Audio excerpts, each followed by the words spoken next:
So the big question is this: how are real estate agents like us, who didn't cheat and take on venture capital and are spending money from our own pockets, how do we compete with these billion-dollar real estate tech companies and iBuyers in a way that lets us bring our services and the things we believe in out into the world and still remain profitable? That's the big question. And on this podcast, we'll give you the answers. Welcome to the iBuyer experiment. Let's go. What's up, crew? Hey. Hello. Happy podcast day. Yeah. So what's popping? Who wants to kick us off with some juice? Okay, I'll kick us off because the reality is all of us are sitting around going, oh man, what are we going to talk about today? Don't tell them that. There's nothing to talk about. No. There's always things to talk about. I think here's the truth. The truth is I just went over this in my coaching call yesterday.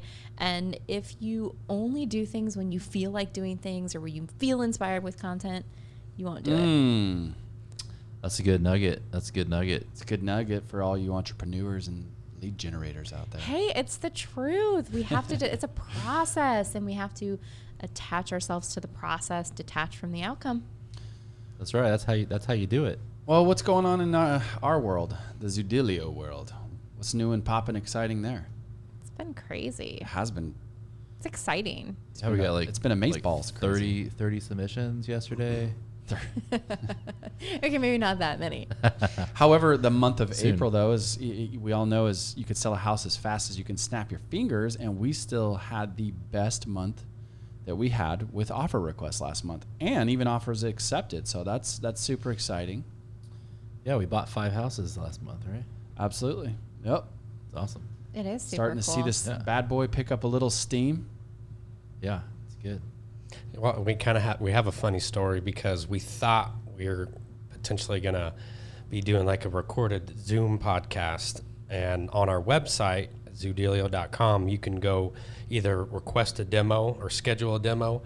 But at one point in time, when you clicked on that, it gave them the ability to schedule a podcast or schedule a demo, and we had an agent that we didn't know who they were schedule for a podcast today. So we're like, damn, so this person's got set up our cameras to podcast. And we were thinking, all right, well, let's just roll with it. And but they didn't show up, so we're a little sad. Yeah, it was just some like random agent from another state, and we're like, what? They requested to be on our podcast. How did that happen? Yeah. We were totally going to roll with it. Hey, if you are listening, random agent in another state, you know who you are. If you're listening, we were totally ready for you. We were just sitting here waiting, and you didn't show up. We were kind of bummed. Yes. It was pretty funny. That was going to be our podcast right there. Yeah. It didn't work out, so now we have nothing to talk about. So one other thing that I'll bring into the fold, I think that's important, especially for the reach of our listeners. We expanded into making offers on property in Tucson. Tucson last month. So we have a couple of subscribers down there, a couple of heavy hitters that have been pushing the envelope. So that's exciting. Yes, if you're a Tucson agent listening, you got to get Zoodealio. That's right. Walk into that next listing with an exclusive full price offer. I agree. Get it. Just get it, guys. Here's another really cool thing that we don't talk about enough. Like, you can use the Zoodealio software to display your multiple market offers to your seller. Yes. So one of the agents here in the office yesterday had a listing go up, and she had 12 offers, and she was just super befuddled by all of the offers and all of the terms and how she was going to present those to the seller. And so it's like, hey, you can use your Zoodealio software to do that. You just enter in the offers, and it displays them in a side-by-side comparison to your seller, so they can really clearly see all of their options. Yep. Very cool. You know, another thing, too, that I think is super important is why don't you share the one on the home that we talked about, or that just went down on Sunday with 29 offers. 29 offers. Wow. That's and how that ended up, and how that strategy ended up winning, where they won the offer due to Zoodealio. Well, the only problem with that is we've changed our strategy. I So know. if I tell that story, then it may not apply let's not now do into the That's future. why I wanted you to be strategic about it. No, like, there was lasers coming out of Keith's I eyes know, right it's there. like why? Why go there, yo? Why'd you have to go there? Because it's strategic. We used to we had a really cool offering that we would turn a buyer into cash, but with changes in the Fannie Mae, Freddie Mac world, it put a lot of hurdles and it's expensive. So we weren't finding a big adoption rate. However, people, our early subscribers, we're going to honor the program still. And it's less than a $250,000 house, 29 offers. The home seller took a $10,000 less offer because we came in at cash, faster close. And so it's just it's a value. It was a really cool value proposition. It worked. But we changed it. We changed the program. That's where I was going. And I think we can talk about that, right? We can talk Absolutely. about the program. Yeah. So now the way that we're doing it is your buyer will, if you're a Zoodealio subscriber, we are now offering what's called a Zoodealio cash-backed offer, and we're going to guarantee your client's offer. So to give you an example, your client gets pre-approved with our preferred lender, so we know that they're 100% ready to go, but they can still use whatever lender they want. And as long as that first initial process happens, let's say your buyer you write an offer for your buyer at $500,000, then Zoodealio / our buying entity, Trade-in Holdings, will guarantee that buyer's offer that you can give to the listing agent. Say, for some reason, if my buyer doesn't follow through and cancels on the contract, they don't qualify for their loan, this company will come in and step and buy the property on their behalf. So essentially, they're as good as cash. That's what we're communicating.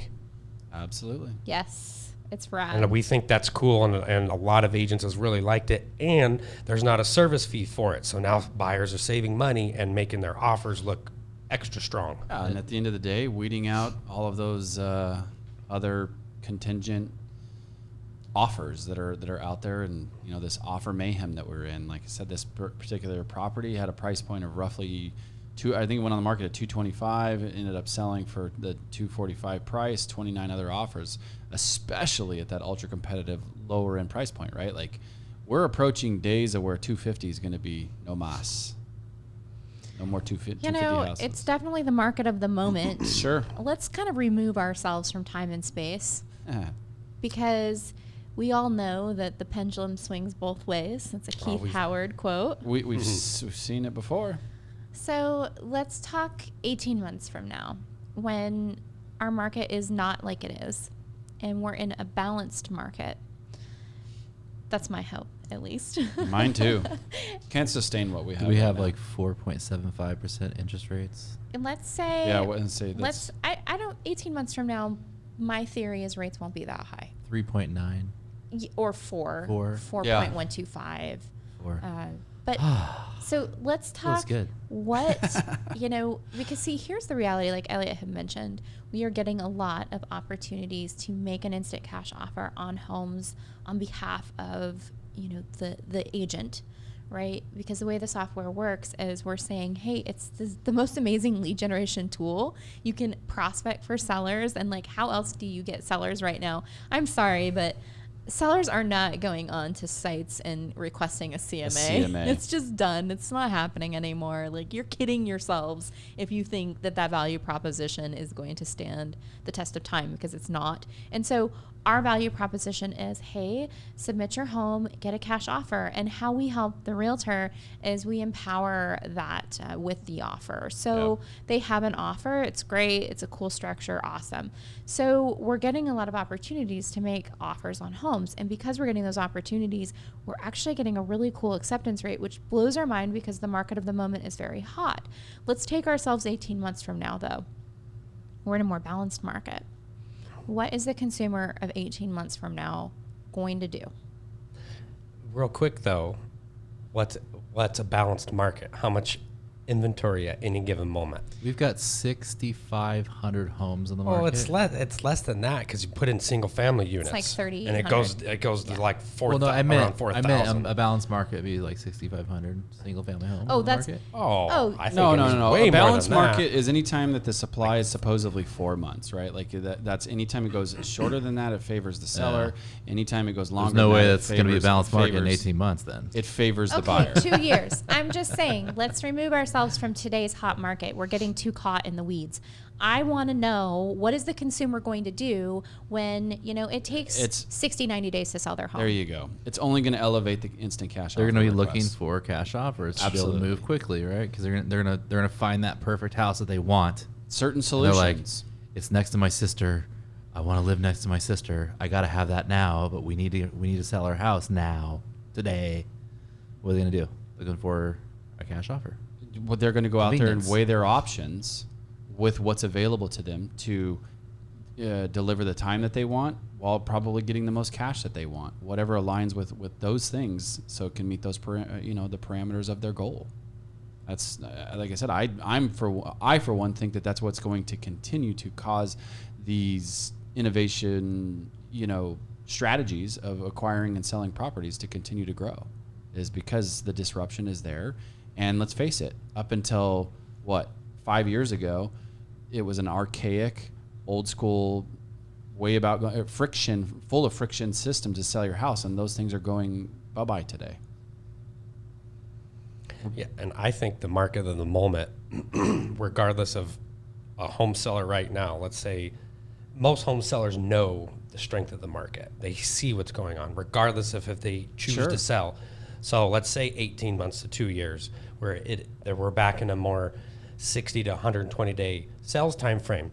They're going to go, well, that's a long time. Yeah. Like I just remember It's like like a year or eternity. two ago, Would I you even- could sell a house in hours, a week, days. Yep. And so I think that's going to change the seller's mindset for the future. Yep. Not 100% of all people, but a big majority. A lot of them. To where they're not going to want to go through that process. Yeah, they're not going to want to go back to 6 months Heck no. or 4 or 6 months on the It's market. the They want uncertainty. now, today, Yep. I mean, like Elliot's point.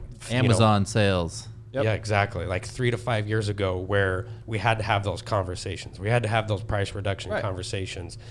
Hey, it's been 6 months. Well, can we renew? And Am I doing a good enough job and for think you? about it though. Even when you have a 6-month listing agreement with a seller, what happens after 30 days when there's not an offer? Hey, what Start are to you question- doing? Yeah, they start to question you. Why are we having more showings? Yep. And then they want to blame everything. It's never their. It's never not. them It's or never their the house. price, right? Right. And so, I think that even if home sellers decide to go that traditional process, that they're going to hit that 30 to 45 day mark and see that there's a cash offer dangling, and as long as that hits their number, boom! I think the adoption rate's going to grow dramatically. Hey, isn't it funny how agents wear selling a home in 2 days with 30 offers like a badge of honor? Yeah, I know. Like it was them. I know. Like they're Look at so me. awesome. I love it. It I got cracks me up. 30 offers I'm for my sorry. client. I don't mean to bash right now, but We love you, agents. I do love agents, but the ones that it's give me a break. Yeah. Anyway, Yeah, that's the reality of the sales force that's out there right now is the skill level. Yes, there are some that are amazing, but Amazing. we've also got a lot of agents that when it does, what Keith was just saying, when that happens, that actually excites me because see, in markets where it took a long time to sell homes, I was fabulous at listings because I communicated continually with the seller. And so they always knew what was going on. Exactly. And that's another really cool thing about our software is when we do pivot to that market, we have this really cool click to list feature that kind of gives you a communication and management platform for your sellers so you can keep them up to date on everything that's going on. But yeah, it cracks me up when I see agents that are like, oh, I'm so great. I'm so awesome. I sold this house. I Yep. had 30 offers. I'm Yep. like, okay. All Yeah, right. and not to mention one cool feature in that too is how it tracks everything and it communicates with the seller everything that's going on in progress, that they can log in and see their updates and really up to the moment of the activity that's going on with their property. So it's another thing I love. Yeah, it's cool. You know what's funny about that though? It gets me thinking. So we've been dealing with this for majority of 2020, 2021, and I'm sure at minimum we're going to deal with a massive, what we're dealing with now through probably most of 2022 would be my prediction in regards to things just flying off the shelf.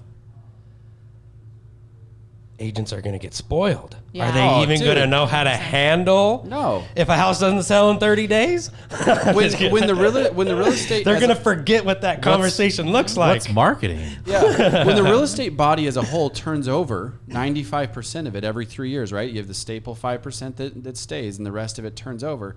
This is going to be all they know.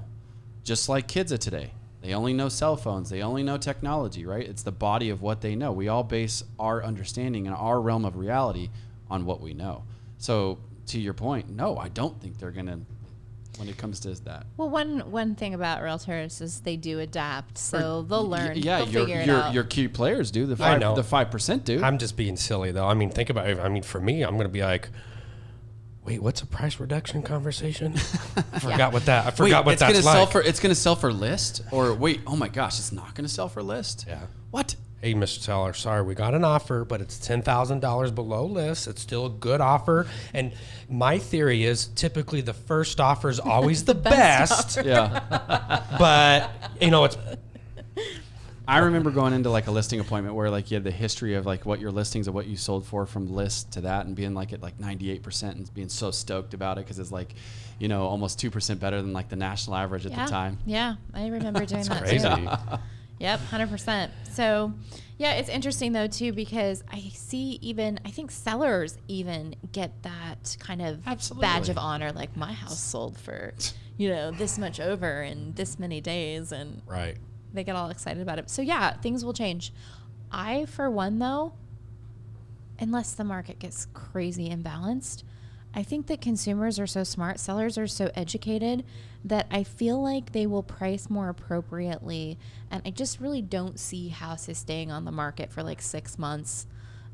Even like I look back at even Data sources. Yeah, well, when we did a lot of like the REOs, right? The asset man, we had a ton of inventory on the market, like a ton. But asset managers knew if we price it right, it'll go in 30, 45 days, right? So I feel like we're going to get there even with the average seller. Yep. They're going to have so much data, so many resources. They're going to kind of know where they stand. They'll price it appropriately. And so maybe like marketing timeframes of 6 months are just gone. In general, like not for, Maybe. I get it, like if it's like a specialty property, custom home, maybe, but in general. I still think that that's going to be relevant to like the age bracket because I know that like I was talking to a 65-year-old seller recently and it happened to be in a different state and they were talking about the different agents that they were meeting with.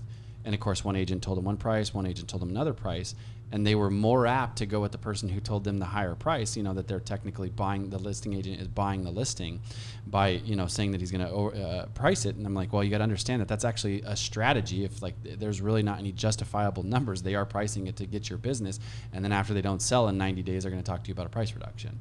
Right, that's They're the a price strategy. reduction warriors. Yeah, exactly. So it's like, I now to your point, I agree with you. I think that's going to happen. But when you look at the 65 and up people that when our generation is 65 years old, right, data is going to be what we know, and those things are going to weed themselves out. But see, here's the interesting thing. I know you love data. We don't make a decision based on data. We make a decision based on our gut feeling, and we use data to justify what we feel. Personality types. I mean, I agree with you. That's no, 100%. true, That's decision making. That's science. Yep. 100%. It's science. But you can't That's not a deny theory. the fact that That's you have people that make decisions that are more expressive style, more driver style, more analytic style, and more your amiable Sure. style. And that's So what I'm you referring have to. the guys or the gals that need you to justify their Sure. decision for them with data. 100%. Yep. Sure. And you can find, and you can there is find, a- you can there's find still data emotion around involved in any it. kind of decision. Exactly. It's like Just like all you right, can I'm find going to it- you decide can, this. you can find find emotion, the data for it. You can find emotion around anything as well. You can, whatever you are looking for, You'll find you it. can find. Well, and to your point about sellers being more educated and savvy as we keep going with, as Zillow Offers expands their live offer, that's going to be key component number one. And then if they go to any large institutional buyers, that's going to set the standard of what their house is worth. So let's say they get a cash offer at $500,000. They're like, "Oh, I'm going to list it at $575." Like, most people probably aren't going to do that because they're going to be like, "Well, clearly, like this is kind of the baseline of what I could get from my house today. Maybe if I got it on the market, I could, get a little bit more. I would think that's a lot of home sellers are going to take that approach in the future. Yeah, it's going to be interesting to see whether their perception of the cash offer being below market value holds, or whether they will adapt with the reality that a lot of these cash offers are excellent. Yeah. So that'll be interesting. I wanted to ask a quick question here in our last minute or so. We have like that article that came out on Inman where it says what's there are dark sides of the record low interest rates, and ultimately just summarizing it up real quick. It's talking about the supply and demand and how the low interest rates are obviously affecting the low supply and elevating demand. That's sometimes it's causing a fall, not necessarily a fall. It's causing a rapid price increase. What's everybody's thoughts on that? Because the low interest rates are obviously a driving factor, but it's also causing prices, inflation, etc. I don't know if that's I think it's the just case. part of it. I think the inventory is a bigger portion of it. I mean, didn't you post a graph about like the last decade home builders? Yeah, Like super short. built the Yep. lowest amount of homes For in the like past the last 13 consecutive years, Yep, Yeah. I saw that. the output of homes has not kept up with population growth. You can This go is on just to pent up demand. You can go onto realtor.org. This is actually really interesting. Go onto realtor.org. You can look at the building permits versus the new jobs created in every market across the U.S. And they're saying that for every new job created, there should be 3 new building permits pulled. And here in the Phoenix market, we only have 2 permits per new job. Wow. So even from, not just from a So 33% population, short, yeah, essentially, not just right? from a population growth perspective nationally, but here we've got the builders weren't building, and we've got the new jobs are not, there are not enough permits being pulled per new job. We've also got the influx of other people Yep. from other states. Yep. We're one of the top 3 hotspots. I mean, Phoenix is, and really there was another article on Inman not too long ago that said that if there is a crash, it will most likely be in one of the hotspots, and Phoenix is one of them. Right? Because we've had all this crazy attention. Crazy, yeah. So, and it's true, like, how can we look at an average price point of $450 and think that that's normal? It's crazy. Yeah, a 1,500 square foot house, $455. It's crazy. Welcome to the future. We have no beach, you guys. Are you aware of that? There's no beachfront. It's gonna be 120 here soon. I told Pretty the soon buyer you'll that. fry an egg on the sidewalk. No, I'm like, don't hate me in August. Well, the conspiracy theorists think that at some point in time, there'll be a massive earthquake in California, and Yep. California will be Broke off. underwater in the Yep. future. Like they've built future maps around it, and then that Arizona will be beachfront property. But that's a conspiracy theory. That'd be one huge. That's they'd a be long massive, ways. yeah. Yeah, that's a long ways. It'll Wow. destroy our economy. Yeah. Well, I mean, the only positive I will say to Arizona is snow in the wintertime, hour and a half away. Beach in Mexico, 4 hours away. Another beach in California, 5 hours away.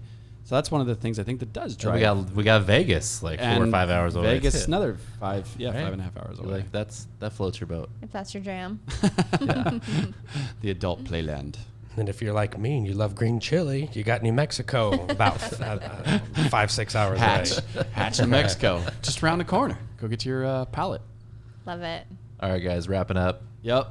Thanks for tuning in today. Catch you next week. We truly appreciate you taking the time to be with us here today on the iBuyer Experiment podcast. Please remember to like and subscribe so that you're notified when we launch new podcasts. We'll catch you on the next one. Show you the money.